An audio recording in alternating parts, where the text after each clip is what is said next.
I am a fighter. I am fighting with cancer.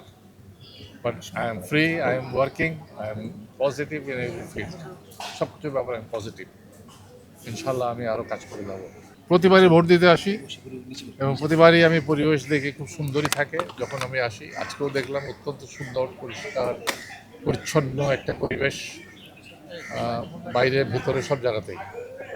এখন পরবর্তীতে কী হবে আমি জানি না, কিন্তু আমি আশা করব যে ভোটের ফলাফল যখন বেরিয়ে যাবে সবাই একসাথে হাত মিলিয়ে কাজ করবে এবং আমাদের যারা আমরা এটা সাধারণ সদস্য তাদের কল্যাণে কাজ করবে, চলচ্চিত্র ইন্ডাস্ট্রির কল্যাণে কাজ করবে, এটাই আমার আশা সবসময়। না, আগের কমিটিগুলো তো বেশিরভাগ ক্ষেত্রে আমরা দেখছি একটা পর্যায়ে এসে ডাইলিউট হয়ে যায় নানান রকম কারণে, যেমন কোর্ট কাছারি আদালত বিভিন্ন রকম দেখলাম, তো বিভিন্ন সমস্যা।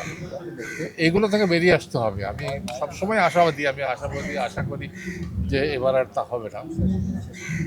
এই আশাটা যেন আমার পূর্ণ হয়, যে না, সবাই একসাথে হাত মিলিয়ে কাজ করবে। মিডিয়ার লোকজন থাকেন, তাদের মধ্যে অনেক বিশৃঙ্খলা আগে দেখেছি আমি, কিন্তু এবার তো আমি এই যেমন আপনারা সবাই এখানে একটা জায়গা সবাই বসেছেন একসাথে, যে আমার কথাগুলো নিচ্ছেন, এটাও তো একটা ইম্প্রুভমেন্ট আমি দেবো, তাই না? তো এভাবেই পুরো জিনিসটা আস্তে আস্তে উন্নতি হবে।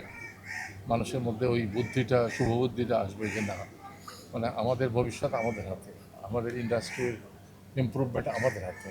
তো আমরা যদি নিজেরা মারামারি করি, কাটাকাটি করি, তাহলে তার এই ইন্ডাস্ট্রির কোনো ভবিষ্যৎ নেই, এর অপমৃত্যু ঘটতে পারে। আমি নিজে কোনোদিন পলিটিক্স করিনি, নিজে কোনোদিন পলিটিক্স করবো না, কিন্তু পলিটিক্যাল মানুষকে আমি অপছন্দ করি না। অমুক ঘরের আর্টিস্ট বা তমুক ঘরের আর্টিস্ট বলে তাকে নেবো না, এই জিনিসটা আমি বিশ্বাস করি না। এখন পরিস্থিতি পরিবেশে অনেক সময় অনেক কিছু হয়, সেটা তো আমাদের হাত থাকে না। আমি মনে করি উচিত না, কিন্তু এটা হলো আমার নিজস্ব মতবাদ। কিন্তু এখন যদি কেউ মনে করে যে সে রাজনীতি করবে, তাহলে তার অভিনয় ছেড়ে দিয়ে রাজনীতি করা উচিত। প্রত্যেকটা মানুষেরই রাজনীতি সচেতন হওয়া উচিত। দেশে কি হচ্ছে, কোন রাজনীতি চলছে, এগুলো যদি আমরা সবাই না জানি, না বুঝি, তাহলে তো আমি অজ্ঞ।